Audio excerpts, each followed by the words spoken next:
Everyone, good morning, welcome and again welcome back to my another new mini vlog. আজকে আমার পুরোনো দিনের নতুন একটা ব্লগে তোমাদের অনেক স্বাগত। পুরোনো দিনের নতুন একটা ব্লগ কেন বললাম বলো তো?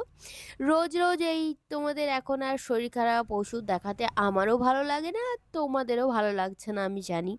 আর তার জন্যই পুরোনো দিনের একটা স্টকে ভিডিও ছিল, ভাবলাম সেটাই তোমাদের সাথে শেয়ার করি, যেটা দেখে আমারও চোখের শান্তি আর তোমাদেরও। তো দিনটা ছিল রবিবার, আর রবিবার মানেই তো একটা সপ্তাহের এমন দিন যেদিন অ্যালার্মটা একটু কমই জরুরি লাগে, আর কোনো তাড়া নেই, শুধু শান্তি আর শান্তি। রবিবার মানেই বাড়িতে একটু স্পেশাল লাঞ্চ, আর তাই বেরিয়ে পড়েছিলাম মাটন কিনতে। রবিবারে বাজারের দেখবে একটা আলাদাই অনুভূতি থাকে, ভিড়, বাজার, তাজা মাংসের দোকানে লাইন, অনেক দেখে শুনে ভালোবেসে একটু মাংস নিয়ে এসেছিলাম। তো মাকে বললাম তুমি মাটনটা ম্যারিনেট করো, আমি ততক্ষণে সবজিগুলো কিনতে গেছিলাম, আর এসে দেখি কষা মাংস আর ঝোল আমার জন্য অপেক্ষা করছে।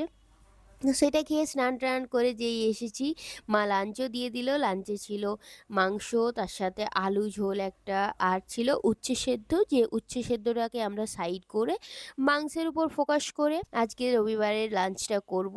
আর আমার মা তো ভীষণ ভালো মটনটা রান্না করে, তো আজকে রবিবারটা একদম জমে ক্ষীর। তো চলো দেখা হচ্ছে নেক্সট ভ্লগে, টাটা।